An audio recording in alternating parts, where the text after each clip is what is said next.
नमस्कार, मी विलास बडे. न्यूज 18 लोकमतच्या या विशेष कार्यक्रमात आपल्या सगळ्यांचं स्वागत. देशाच्या पश्चिम किनारपट्टीवरचा जैवविविधतेने समृद्ध असा पश्चिम घाट हे निसर्गाने दिलेलं एक वरदान आहे.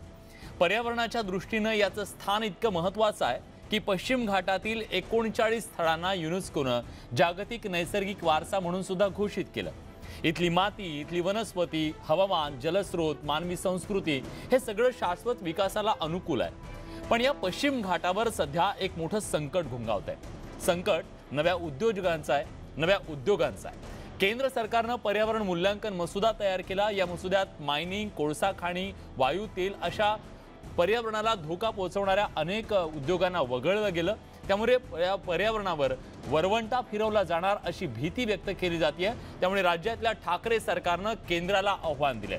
त्यामुळे केंद्रातल्या सिंहासमोर सह्याद्रीच्या वाघानं जे आव्हान निर्माण केलेलं आहे, यातून सुटका कशी आणि हा वाद कसा मिटणार या सगळ्याबद्दल आपण चर्चा करणार आहोत. हे आव्हान नेमकं काय हेही आपल्याला जाणून घ्यायचं आहे आजच्या या खास कार्यक्रमातून.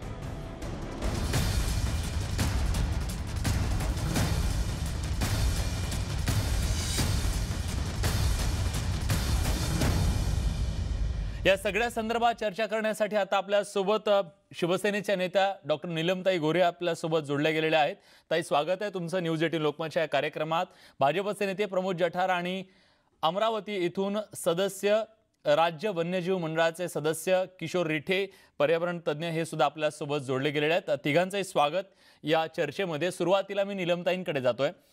ताई, नेमका कशाला विरोध आहे या मसुद्याच्या मध्ये? असं काय आहे की ज्याला आज राज्य सरकार इतका कडाडून विरोध करतंय आणि का तो विरोध आहे?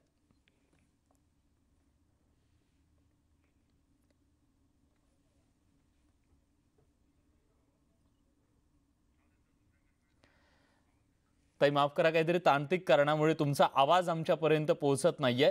पुन्हा एकदा तुमच्याशी संपर्क करण्याचा प्रयत्न करू. मी किशोर रिठेंकडे जातोय. किशोरजी, तुम्ही राज्यातल्या सगळ्या वनसंपदेचा गेली अनेक वर्ष बारकाईने अभ्यास करताय. अशा सगळ्या परिस्थितीमध्ये ज्या मसुद्यावरून हे सगळं रणकंदन सुरू झालेलं आहे, केंद्र आणि राज्य आमने सामने आलेलं आहे, या मसुद्यात नेमकं काय आहे जे पश्चिम महाराष्ट्रासाठी धोकादायक आहे? मला असं वाटतं की सर्वात पहिल्यांदा एक आपल्याला सांगू इच्छितो की आपण पश्चिम घाट म्हणताय, याच्यामध्ये आपण थोडी दुरुस्ती करूया आणि त्याला आपण सह्याद्री म्हणूया. कारण मराठीमध्ये त्याला वेस्टर्न घाट्सला एक चांगला शब्द आहे, सह्याद्री. आणि ही सह्याद्रीची जी जैवविविधता आहे, सह्याद्री पर्वत मुळात 3 भागामध्ये विभागला गेलेला आहे. उत्तरेकडचा सह्याद्री, मध्य सह्याद्री आणि दक्षिणेकडचा सह्याद्री. दक्षिणेकडचा सह्याद्री अक्षरशः तामिळनाडूच्या कोपऱ्यापर्यंत जातो, दक्षिण कोपऱ्यापर्यंत. आणि उत्तर जो सह्याद्री आहे तो आपल्या महाराष्ट्रामध्ये आहे. आता प्रश्न आहे आपला हा जो एन्व्हायरमेंट प्रोटेक्शन ऍक्ट अंतर्गत म्हणजे पर्यावरण संरक्षण कायदा 1986 याच्यामध्ये जे नोटिफिकेशन 1994चं नोटिफिकेशन आहे, त्याच्यानंतर 2006चं आहे, 2010चं आहे आणि आता 2030चा एक मसुदा आलेला आहे. तर या मसुद्यामध्ये खरं म्हणजे जेव्हा आपण असे अमेंडमेंट्स करतो तेव्हा तो मसुदा कशासाठी आला किंवा तो कायदा कशासाठी आला, तर मुळात हा कायदा पर्यावरणाचं संरक्षण करण्यासाठी आला. आणि पर्यावरणाचं संरक्षण करण्यासाठी ज्या आपल्याला अटी शर्ती सगळ्या टाकाव्या लागतात, खरं म्हणजे आता दिवसेंदिवस त्याला आणखी कडक करण्याची गरज आहे. पण असं असताना त्याला डायल्यूट आपल्याला कसं करता येईल हा या मसुद्यामध्ये आहे. म्हणजे समजा ढोबळ मानाने सांगतो की समजा खाणीसाठी पूर्वी 50 हेक्टर जर क्षेत्र पाहिजे असेल तर त्यासाठी आपल्याला केंद्राकडे जावं लागायचं. आणि ह्या सगळ्या परवानग्या देण्यासाठी 2 स्तरीय पद्धती होती. यामध्ये क्लिअरन्स मेकॅनिझम जे आहे त्याच्यामध्ये एक्सपर्ट अप्रेझल कमिटी जे दिल्लीला बसायची आणि स्टेट एक्सपर्ट अप्रेझल कमिटी जी राज्य सरकारच्या म्हणजे मुंबईला असते. तर याच्यामध्ये कोणते प्रकल्प केंद्राकडे पाठवायचे आणि कोणते प्रकल्प राज्याच्या स्तरावरतीच आपल्याला त्यामध्ये निर्णय घेता येऊ शकतात. तर हे द्विस्तरीय होती. आता त्यांनी सांगितलं की द्विस्तरीय कशाला, त्रिस्तरीय करा, जिल्हा स्तरावरती पण निर्णय घेण्याचे आणि मंजूर करण्याचे, प्रकल्प मंजूर करण्याचे अधिकार द्या. म्हणजे हे आणखी खाली गेलेलं आहे. त्यानंतर समजा 50 हेक्टरचं एखादं असेल मायनिंगचा प्रस्ताव आपण केंद्राकडे पाठवू, तर आता म्हणतात केंद्राकडे 50 हेक्टरला कशाला पाठवायचं, त्याला राज्याच्या स्तरावरतीच आपल्याला क्लिअरन्स. म्हणजे ईज ऑफ डुईंग बिझनेस या नावाखाली आपल्याला सर्व उद्योगांना चालना द्यायची आहे. म्हणजे पर्यावरणाचं काय हो ते हो, पण उद्योगांना आपल्याला चालना द्यायची. निश्चितपणे आपल्याला उद्योगांना चालना द्यायची आहे, परंतु पर्यावरणाचा बळी जाणार नाही, पर्यावरणाचा कुठेही ऱ्हास होणार नाही, हे पण पाहणे आपल्याला एन्व्हायरमेंट प्रोटेक्शन ऍक्ट नुसार बंधनकारक आहे. मग त्या कायद्यालाच आपण बदलवायचं, त्या नोटिफिकेशन असं करायचं की ज्याच्यामध्ये हे सगळेच जे नॉर्म्स आहेत तर ते सगळे नॉर्म्स डायल्यूट करायचं, असा हा प्रकार आहे. नक्कीच. नीलमताई आपल्यासोबत जोडले गेलेले आहेत. नीलमताई, या मसुद्याच्या माध्यमातून, या कायद्याच्या माध्यमातून कुठेतरी पर्यावरणालाच नख लावण्याचा प्रयत्न होतोय असा आरोप केला जातोय. राज्य सरकारची नेमकी भूमिका याच्यातली काय आहे? राज्य सरकारला काय अपेक्षित आहे? हे राज्य सरकारने याबद्दल अतिशय दक्ष आणि एका बाजूला पर्यावरणाच्या संदर्भामध्ये त्यांनी माननीय मुख्यमंत्री उद्धवजी ठाकरे यांनी कालच्या बैठकीत काय सांगितलेलं आहे की सगळा याचा परत ड्रोननी सर्व्हे करा. कारण असं आहे की जवळजवळ गेल्या 10 वर्षापासून म्हणजे 2012ला त्याचा अहवाल प्रत्यक्षात सादर झाला असला तरी मला आठवतंय की यातली कुठली गावं असावीत, त्या गावांचा काय, त्यातल्या काही लोकांचा, स्थानिक पातळीवरच्या लोकांचा सुद्धा याला विरोध असतो, यासाठी की आमच्या भागात उद्योग येणार नाहीत किंवा आमच्या भागामध्ये काही दुकानं होणार नाहीत किंवा त्याच्यावरचे नियम जे आहेत ते जाचक वाटतात. पण आता प्रश्न असा आहे बघा, गेल्या 10 वर्षामध्ये खूप मोठे आपण तापमान बदलाचे चढउतार पाहिलेले आहेत. आपण स्वतः अनुभवतो आहोत की कित्येक वेळेला तापमान बदलामुळे किती नैसर्गिक आपत्तींना आपल्याला सामोरं जावं लागतंय. अकाली येणारी गारपीट किंवा पाऊस, वेगवेगळे भूकंप, या सगळ्याचे प्रत्येक मोठ्या प्रकल्पाचे काय विनाशकारी परिणाम आहेत हे आपण अनुभवलेले आहेत. आणि म्हणून विरोधासाठी विरोध हा प्रश्न नाहीये, पण मुळामध्ये आता जे किशोर रिठे बोलले की बिझनेस करायचा, पण याचा अर्थ आता महाराष्ट्र सरकार जर का एवढं सावध आणि एवढं जागृत नसतं आणि केवळ एखाद्या ठिकाणी एखाद्या अधिकाऱ्यांकडे गेलं असतं तर सगळेच काय अधिकारी बेजबाबदार असतात असं मी म्हणणार नाही, परंतु वरिष्ठ स्तरावर मुख्यमंत्री, पर्यावरण मंत्री यांनी त्याची दखल घेतल्यामुळे आता या ड्रोनच्या सर्व्हेमधून आपल्याला हे पण दिसणार आहे की खरोखर अतिक्रमण किती झालेली आहेत, किती प्रमाणात डिग्रेडेशन झालंय. दुसरं असं आहे की हा विषय विलासजी तुम्ही पण खूप वेळेला घेतलेला आहे सह्याद्री मधल्या पश्चिम घाटाचं संवर्धन, तिथले बायोजैविक सुरक्षितता हा जसा भाग आहे, तसं आपण एक विसरता कामा नये की ओव्हरऑल सुद्धा सर्वसाधारणपणे सुद्धा नद्यांमधला वाळू उपसा, जंगलतोड, त्याच्यानंतर वर्ध्यामधल्या सगळ्या जनतेने तिथल्या ते वृक्षाच्या संदर्भामध्ये मोठं आंदोलन त्यांनी चालू केलेले आणि त्यामुळे जेवढं होईल तेवढं आपण पर्यावरणाच्या संदर्भामध्ये त्याचं संवर्धन करण्यासाठीच आपण भूमिका घेतली पाहिजे, हा एक आपली सावध भूमिका असली पाहिजे. आणि दुसरं, यामध्ये राज्य सरकारनी स्वतःचं म्हणणं काय आहे याच्याबद्दल आमची जी काही इच्छाशक्ती आहे, त्याच्यात तुम्हाला माहितीये आरे मध्ये जेव्हा वनचा विषय आला, जैतापूर असेल, तर विनाशकारी प्रकल्प नको, विकासाला विरोध नाही. तुम्ही परत एक वाक्य काय वापरलं सुरुवातीला की तुमचा विरोध काय, काय विरोध झाला की त्याची मूल्य असतं, उपद्रव मूल्य असतं, विरोध म्हटला की त्याच्यावरती ताबडतोब मोठी बातमी होते. पण खरा प्रश्न असा आहे की केंद्र सरकारने मुळामध्ये बिझनेसचे नियम बदलत असताना त्यांची बांधिलकी आहे पॅरिस कराराला. स्वतः माननीय पंतप्रधान नरेंद्र मोदी साहेबांनी सर्व पर्यावरण विषयक याच्या दरवर्षी 2015 पासून परिषदा होत आहेत आणि सगळ्यांनी आपल्याकडचं, मी आता मोठ्या कॉन्टेक्स्ट मध्ये मुद्दाम मांडते आहे की केंद्र सरकारनीच उलट राज्य सरकारांना एसडीजी जे आहेत 17 शाश्वत विकासाची उद्दिष्ट, त्यातली 8 ते 9 उद्दिष्ट केंद्र सरकारशी संबंधित आहेत आणि 5 ते 6 उद्दिष्ट राज्य सरकारशी संबंधित आहेत. तर दोघांचा मिळून ऍक्शन प्लॅन कॉम्प्रिहेन्सिव्ह करून आपण पर्यावरण विषयक काय नियम बदलून त्याच्यामध्ये हे पाणी. दुसरं असं की हे इंडस्ट्रीच्या विरोधात आहे पर्यावरणाचे नियम किंवा हे पण खरं नाहीये. कारण सांगते की ग्रीन एनर्जी किंवा अनेक ठिकाणी पर्यावरणाला उपयुक्त अशा उत्पादनांना चालना देणं, यामध्ये परदेशात मोठी इन्व्हेस्टमेंट चालू आहे अनेक ठिकाणी. त्यामुळे आपण इथे आम्ही बिझनेसच्या विरुद्ध नाही आहोत, परंतु या प्रकारनी, आणि किशोर रिठेंचं मी अभिनंदन करीन की त्यांनी छान सह्याद्री शब्द वापरला. काय आहे, आपण आता असे इतके म्हणजे आंगलाळलेले लोक देत झालोय की सह्याद्रीचे कडे आपण म्हणतो, पण तिथून ठराव येत असताना परत तेच शब्द परत येतले जातात. पण मुळात डॉक्टर माधव गाडगीळ आणि त्यांच्या सहकार्यांनी जे काम केलंय ते अमूल्य आहे. ते तसंच्या तसं त्या काळात जरी स्वीकारलं गेलं नसलं तरी सुद्धा माननीय उद्धवजी ठाकरे यांच्या नेतृत्वाखाली आणि आदित्यजी ठाकरे बाकीचे सर्व आमचे सहकारी यांच्या समोर या सगळ्या जैवविविधतेचं रक्षण करण्यासाठी सरकार बांधील आहे एवढा निश्चितपणाने संदेश दिलेला आहे. हो, सरकारनं तशी ठोस भूमिका घेतलेली आहे.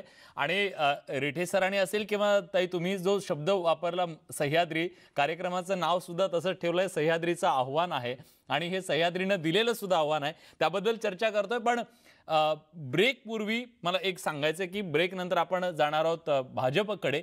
भाजपची या सगळ्यातली भूमिका काय आहे? कारण जर तुम्ही जागतिक पातळीवरती पॅरिस करार स्वीकारता, मग इथल्या पश्चिम घाटातल्या जैवविविधतेला, सह्याद्रीतल्या जैवविविधतेला तुम्ही नख का लावताय, हा सवाल त्यांना विचारायचा आहे. खरंच ते लावतायत का? त्यांची भूमिका जाणून घेऊ ब्रेक नंतर. कुठे जाऊ नका, पहा फक्त न्यूज 18 लोकमत.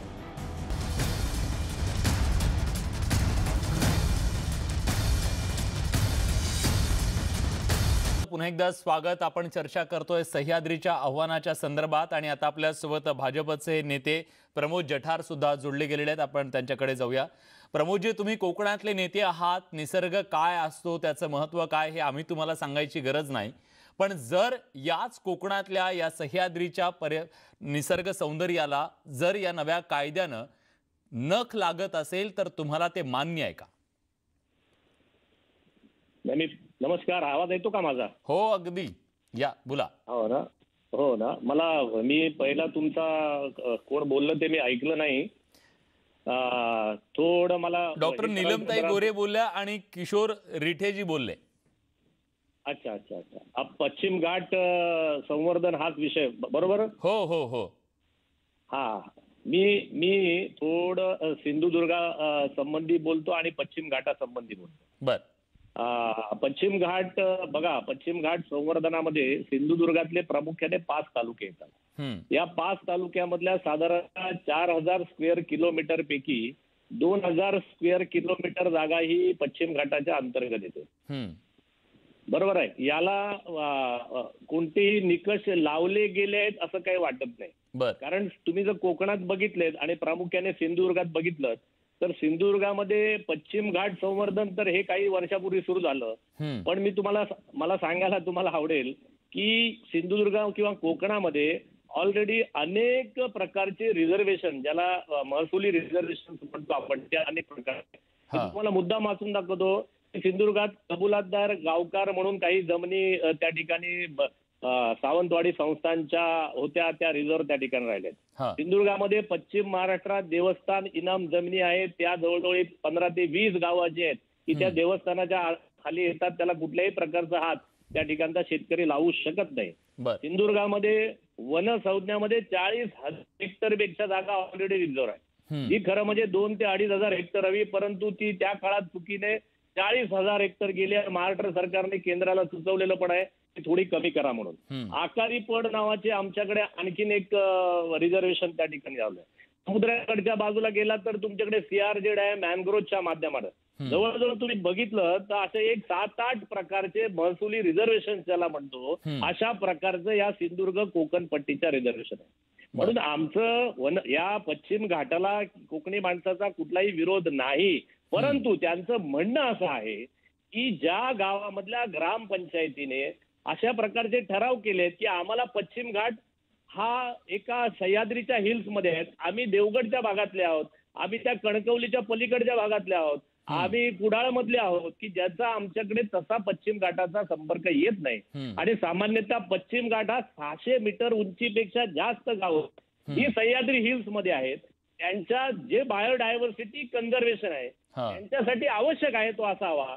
परंतु जी गावं या कोकण पट्टीतली जी यापासून दूर आहेत, समुद्राच्या बाजूला आहेत किंवा जी समुद्र सपाटीपासून 2, 4, 5, 10 किलोमीटर वरती आहेत, ती वगळावीत आणि त्यांना सवलत द्यावी असं तुमचं म्हणणं आहे आणि त्याचा विकासावर परिणाम होतोय असं तुमचं म्हणणं आहे. किशोर रिठेंकडे मी जातोय. किशोरजी, खरं तर कोकणातला जेव्हा हा मुद्दा येतो तेव्हा कोकणी माणसाचं जे म्हणणं आहे आता ते प्रमोद जठारांनी सांगितलं. आपण पर्यावरणाचा जेव्हा विचार करतो तेव्हा अशी सुद्धा अनेक माणसं आहेत ना की जी विकासापासून वंचित राहिलीत या सगळ्याबद्दल. जर ती चूक झालेली असेल, जर अशा काही गोष्टी असतील तर ती चूक सुधारायला काय हरकत आहे? बरोबर आहे. पण पहिल्यांदा आपण हे लक्षात घेतलं पाहिजे. म्हणूनच मी सुरुवातीला जो मुद्दा मांडला तो खूपच बरोबर आहे. कारण हा शब्द इंग्रजीमध्ये आहे, वेस्टर्न घाट्स. आता वेस्टर्न घाट्स हा इंग्रजी मधला शब्द आहे, मराठीमध्ये त्याला समर्पक शब्द आहे सह्याद्री. आणि मुळात आपली गल्लत जी होते ना, इथून सुरुवात होते सगळी. सह्याद्री म्हणजे फक्त पर्वतीय प्रदेश असं नाही, माथ्यापासून तर पायथ्यापर्यंतचा संपूर्ण प्रदेश. आणि म्हणूनच गाडगीळ समितीने हा संपूर्ण माथ्यापासून तर पायथ्यापर्यंतचा संपूर्ण प्रदेश हा इको सेन्सिटिव्ह झोन करावा असं मी संक्षिप्त, कारण खूप मोठा रिपोर्ट आहे, पण मी तुम्हाला संक्षिप्त सांगतो त्याचा तसा अर्थ निघत होता. आणि मी याही मताशी सहमत आहे की जेव्हा जर तुम्ही असं काही नोटिफिकेशन काढलं आणि संपूर्ण सह्याद्री पर्वत, म्हणजे तो फक्तच महाराष्ट्रात नाही, तो गोव्यामध्ये आहे, कर्नाटकामध्ये आहे, तमिळनाडूमध्ये आहे, आणि तो आपले अगदी ठाण्यापासून आपला सुरू होतो सह्याद्री पर्वत, आणि तो अगदी सावंतवाडी दोडामार्ग पर्यंत महाराष्ट्रापर्यंत आहे. तर असं समजण्याचं कारण नाही की सह्याद्री पर्वत म्हणजे फक्त पर्वताचा प्रदेश आणि खालचा नाही, अगदी तो समुद्रापर्यंतचा प्रदेश हा सह्याद्रीच आहे. ही पहिली गोष्ट. दुसरी गोष्ट, विकास कसा साधायचा, आणि हे अगदी बरोबर आहे. आणि म्हणून मी म्हणतोय की काल इव्हन माननीय मुख्यमंत्र्यांनी जी भूमिका घेतली की ज्या MIDCs आहेत त्या MIDCs जर का त्यांचा अंतर्भाव याच्या इको सेन्सिटिव्ह झोनच्या नोटिफिकेशन मध्ये करण्यात आला असेल, निश्चितच त्याला वगळायला पाहिजे.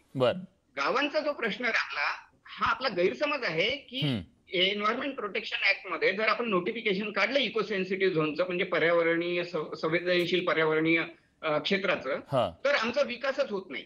तुम्हाला स्पष्ट सांगतो, या कायद्यामध्ये, या नोटिफिकेशन मध्ये रेग्युलेटेड, रेस्ट्रिक्टेड म्हणजे प्रोहिबिटेड आणि परमिसिबल, म्हणजे ज्या गोष्टी तुम्ही करू शकता, गावाला जोडणारा रस्ता करायचा असेल, काही एक परवानगीची गरज नाही. तुम्हाला घर बांधायचं असेल, काही एक परवानगीची गरज नाही. तुम्हाला इंडस्ट्री बांधायची आहे MIDC मध्ये, म्हणजे इको सेन्सिटिव्ह झोनच्या बाहेर, काहीच अडचण नाही.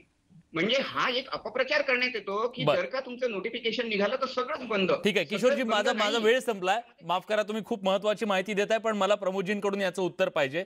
प्रमोदजी, याचा अर्थ तुम्हाला उद्या मायनिंग हवी आहेत, उद्या तुम्हाला पर्यावरणाला धोकादायक असे प्रोजेक्ट सुद्धा तुम्हाला चालणार आहेत, तुम्ही त्याचं स्वागत करणार आहात?